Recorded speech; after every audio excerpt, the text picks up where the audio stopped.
Okay, so just to finish off this conversation about parameters, the general way we're going to approach parameters in this course is once we've identified that there is one, we're going to give it a variable. So in this instance, x depends on 3y. So we're gonna define y as my parameter. And what we usually do with that is we say, well, let's take y and turn it into another variable, another letter. In this case, we'll call it t. In that case, x would be equal to 3t, because x is 3y, so we just called yt. So our perpendicular vector can be the set of all vectors that have a y part that's valued at t and an x part that's valued at 3t.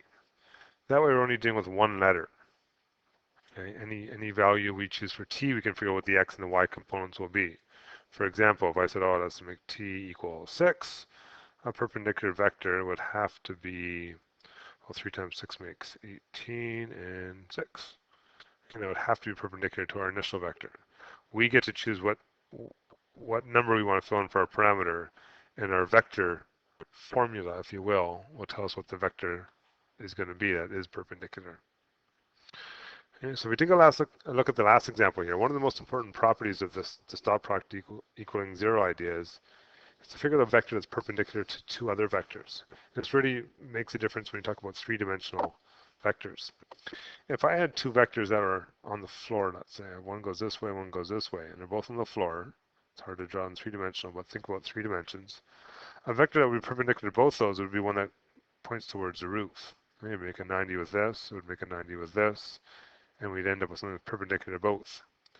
To do that, we kind of need to solve two sets of equations at the same time. Okay? There are actually numerous, infinite number of answers to this problem. Again, if I think of my two vectors on the floor, I could redraw another vector that's perpendicular to that. Maybe this one right here. That's perpendicular to that one and that one. I could draw another one that goes down. It's perpendicular to this one and that one. Right? There's an infinite number. So when we want to find a vector that's perpendicular to two other vectors, we're going to end up with a parametric type of equation, one that involves parameters. We'll take a look at the last example to figure out how this is going to work here. Okay, so I want to find a vector that's perpendicular to both A and B. In other words, I want some vector, so when I take a dot product of A, and we'll call it, I don't know, some letter, you can call whatever you want to some vector, call it V just for fun, for vector, it comes out to 0. But at the same time, I need B dot with that same vector to also come out to 0. Okay? The vector that we're going to come up with, vector, is made up of an X, a Y, and a Z. So when I do my dot product idea, A dot V, I'll end up with negative 2X plus 3Y plus 4Z has to equal 0. And at the exact same time, 1x, or just x, minus 2y's plus 4z's also has to come out to 0. Now this kind of looks like what we were doing earlier last unit, the elimination idea. And indeed, we can take that idea and try and combine it. If I were to rewrite this equation down here, of negative 2x plus 3y plus 4z equals 0. And based on last unit, take a look at my z's, that one and that one. They both have the same value. They both have the same sign. So we can subtract x, subtract negative 2x will give us 3x's. Negative 2 minus 3 gives us negative 5y's. The z's have eliminated. But we're still left with these unfortunately messy values here. We can't really go any further because we only have two equations, but three variables. It can't actually be solved completely. So at this point, we have to create what we call the parameter. So I'm going to say, let's let y equal t. So if I take that and I replace it in the equation, I'll end up with 3x minus 5t equals 0, or 3x equals 5t, or in other words, x is 5/3 t. So I've got a value for x based on this t idea. I've got a value for y based on this t idea. All I need to do is get a value for z based on this t idea. So if I go back to one of my original equations, and I'm going to pick the one that has the x minus 2y plus 4z, and it's just right here at the top, equals 0. I can replace what I know. I know x is 5/3 t, y is 2t, and I got this 4z here. And I'm going to solve this, rearrange this, use some algebra skills.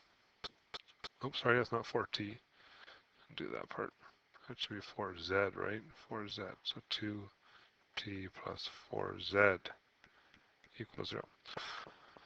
What's going to happen here? I've got 4z equals 2t minus 5/3 t. You can use your fraction button or make a common denominator. Either way, you get 1/3 t. So 1/3 divided by 4 makes 1/12 t. So a vector that is perpendicular to both of a and b at the same time can happen if I use components of x, y, and z, where x is 5/3 t, y is t, and z is 1/12 t. Or as we often write it, t times 5/3 1 and 1/12.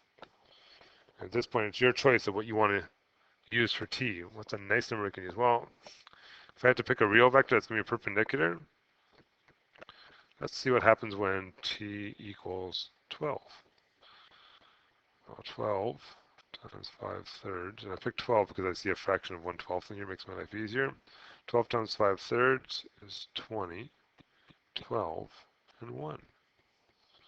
And there's a vector that's perpendicular to both a and b. And if you really wanted to test it, you could. How could you test it? The best way? To your dot product.